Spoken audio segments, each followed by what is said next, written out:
and then the tempo breakers. Oh, that's it. Let's see. I think TLID, with that draft, we might see a 1-1. Oh, okay. Okay, the bold statement here from the panel, ladies and gentlemen. We're gonna see exactly how this ping pong tennis match proceeds between both of these teams as we throw it over to our casters for game number 2. Game number 2 on the cards. TLID, they have 1 foot in the castle of the kingdom. But now it is the time for the kingdom to once again reinstate their oppression. Gonna stake their claim to try and get that early game dominance. We were expecting something completely different, man. With the bans showing up earlier, we thought an assassin was gonna show up. But once again, it's a jungle, utility jungle, fighter jungle showdown here. And Fabian and Sysogen both duking it out. But now it's a very different approach. RRQ seem to be doubling down on that early game option. This Irithel is picked, right? And we saw it. Skylar yesterday with the Mathilda and the Irithel playing around. Don't you think it's situational? But before that, the emblems, Rashi. Ooh. Wow, Litho taken by Fabian there. Emblems by Home showing the tenacity for Yehezkiel, respecting the aggression coming in. Dairon with the agility and the Festival of Blood, so he's trying to play that massive frontline role, but ooh, duel! This is the thing, it's still a skill matchup in the bottom lane, man. It's not entirely a win for the Irithel. You do have an advantage, in a way, for poke and wave clear, but Aaron can do what he's doing best, laning. Yeah. Back to my question, though. The Irithel Mathilda combo in this scenario, do you like it? I mean, sure, they have a high loss. They can charge at them, and as well as the Alpha, maybe, but... Oh, Skylar! Good juke, but the damage still. Oh, can't really ignore that. Skylar almost taken down, has to pop in sprint. Sysogen rotating over, has it, and they catch Witty! Bit down by the Sharks! Wow, out of nowhere, Sysogen playing it aggressive, matching the Alpha, getting the gold buff as well. And on the top side, even with Aran trying to be sneaky, avoid laning, cutting the wave, Dairon actually came in to punish him, kind of equalizing the situation. Looking kind of okay for RRQ, but the big moment is this turtle fight. Can they actually get it done? A lot of zoning tools for RRQ. It's tankier frontline technically, but Team Liquid has a lot of damage and a lot of true damage at that, and more sustain. Yeah, TLID, they want to contest this turtle. And Yehezkiel already level 4, has the RWM to just push them away. But now Rin's coming in. Crimson Beacon, a flicker backwards as well. Fabian with the Spear of Alpha over Rins. Now the Glorious Pathway to the back as well. Now it's going to be the Infernal Pursuit all the way to Witty. Sysogen able to utilize the distraction to go for it. Rins still able to escape. Witty very low. Dairon on the chase. Infernal Pursuit from Dairon. And he gets the kill down. Aran is next on the chopping block. And it's RRQ with an amazing win in the first turtle fight. They strike hard and the cavalry off their horses. 3 kills in 3 minutes, and they get the turtle as well. We've seen this before, dude. The Tsushin, deceptively tanky and doing a lot of damage, a lot of distraction in the early game, diving to the backline. It was looking so weird, so wonky, and we've seen it go wrong before, but it worked out right there, and Dairon on the Fulvius, man, putting it down. RQ doing a great job utilizing the strong pick that they first picked, but now can they maintain it? Can they find more? And now the Rafaela pick, right, in the hands of Witty. Yesterday, Key picked it up as well. Now it's in the hands of Witty. What are the comparisons you could draw in this composition, at least, to fight off RQ? Oh, wait, what? Witty pops the flicker. Okay. Every time I ask a question, something happens, but that is not what I expected. We need a certain ego from Edok to kind of get information, trying to find control, and with that moment, with that exchange of resources, they're gonna go for the third goal, but look at this. Oh, Crimson Beacon, Witty gunned down again. Rins with a Lantern Flare, Aaron going to enter Entropy, and now it's gonna be Fabian with the flanks as well. The Spear of Alpha able to find another kill over. It's 2 for 2. Fabian caught in the bad spot. Sysogen does a bit too much damage. Now Yehezkiel gets Rins, flicker out, and Yehezkiel gets the kill. 3 for 3 at the end of the day. Comfort zone for RRQ. They're able to dive into the tier 2 turret and force a fight into Team Liquid ID's waiting hands. RRQ, is this the lead they're looking for, Arashi? It was looking so good. I thought the tower was definitely gonna fall, but they kind of overextended a bit. Team Liquid ID, the fact that they were able to actually get somewhat of an equal trade there is definitely concerning. But right here, there's so much control over the turtle. You can see Fabian immediately just going for the clear, going for the other resources available on the map. But look at the duo on the top side. At 1v1, they run with a flicker. That's a mistake. Skylar will capitalize on that mistake. A solo kill. Tyron all alone, able to flicker out of the Holy Baptism, but you cannot flicker out of the Glorious Pathway. TL will get a trade. What is it with Team Liquid ID and their flickers in game number 2? That was a miscalculation from Matt on Chicky. It certainly came out of nowhere. And looking at the items here, whoa, hang on a minute, 1v1. Deadly catch now, the spear burst of the shot, Sutsujin soloed! Fabian getting the shutdown now, getting the Lancer Flare to throw him back around. Fabian traded back again. Wow, that's Sutsujin 3 and 0 taken out by Fabian though. So they're both having 3 kills, but in theory, Fabian shouldn't be able to win it out there. And from that engagement there, Skylar also wasn't able to get the turrets. So both teams are hanging on to their early game objective very, very well.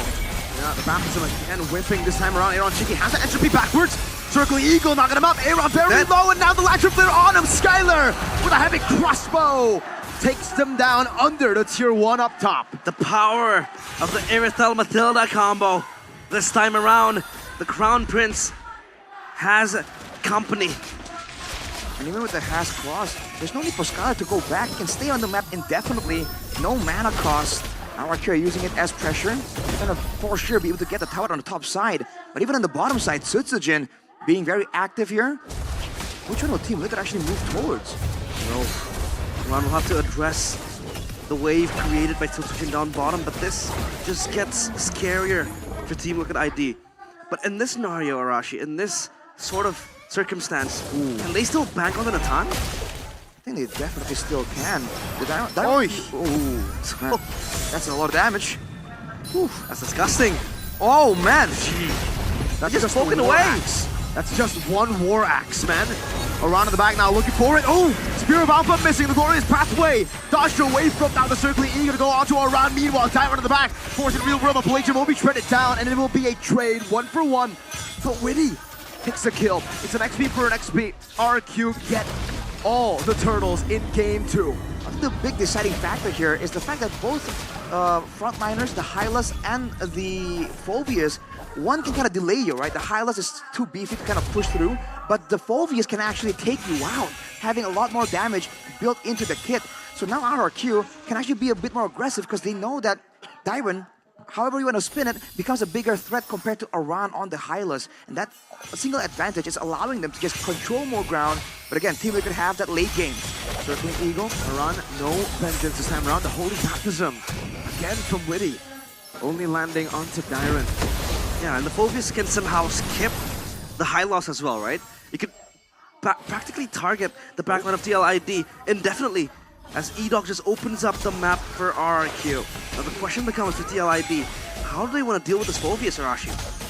You just have to wait until they get a bit more damage, but even then, with the Vengeance, it's going to be difficult, so they have to kind of play the back and forth. That is what we theorized earlier with that Rafaela pick. They wanted movement speed, but look at Rins. Crimson Beacon, Aran still trying to go for the defense in the mid lane, pops into the Glorious Pathway and dives all the way to the back.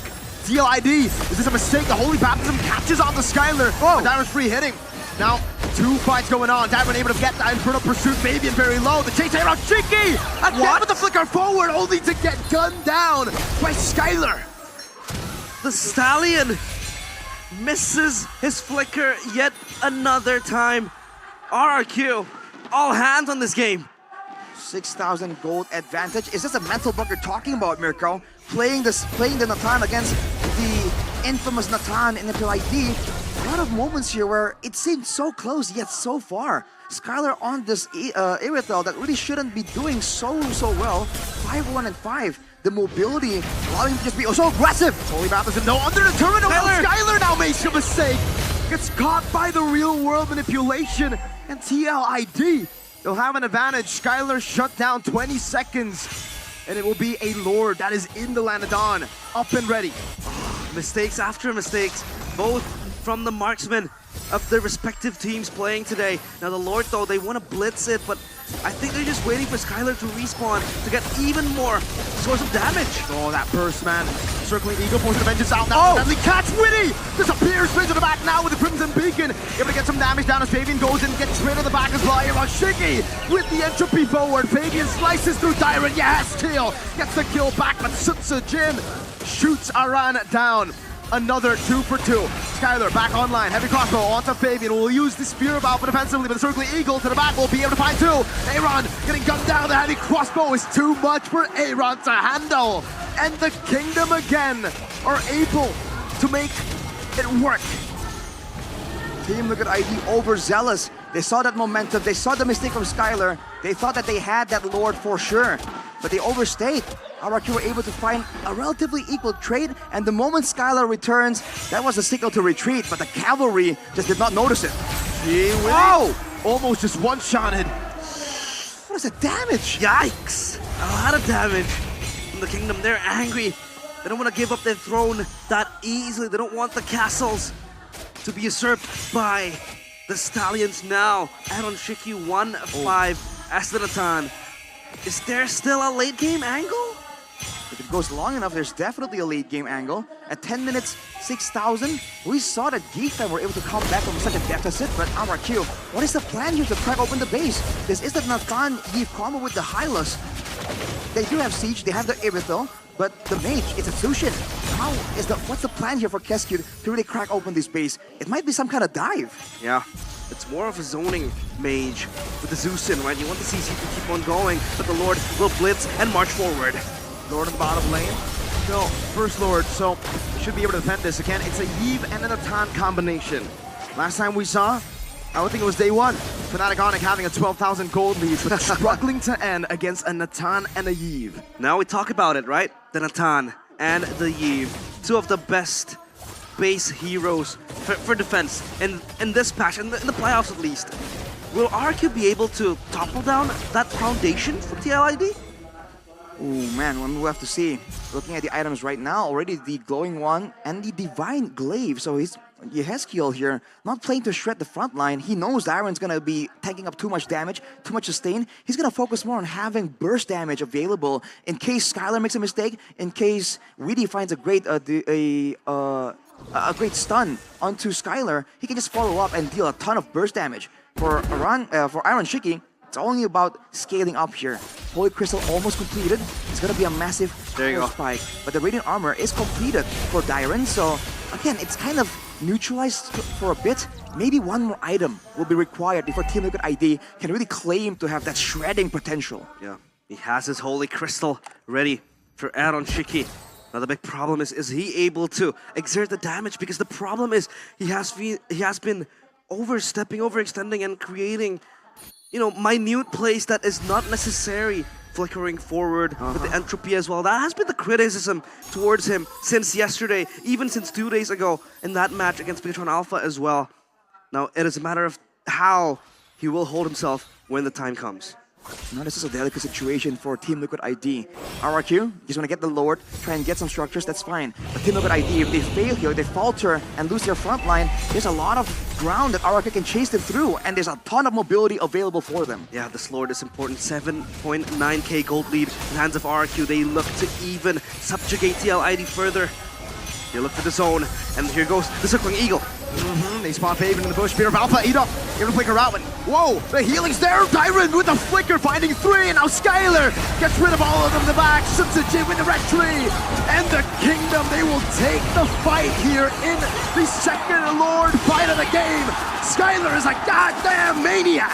The Crown Prince might look for the Savage, but it's way too far. Yehezkiel still riding into the dying night, but the Kingdom is here.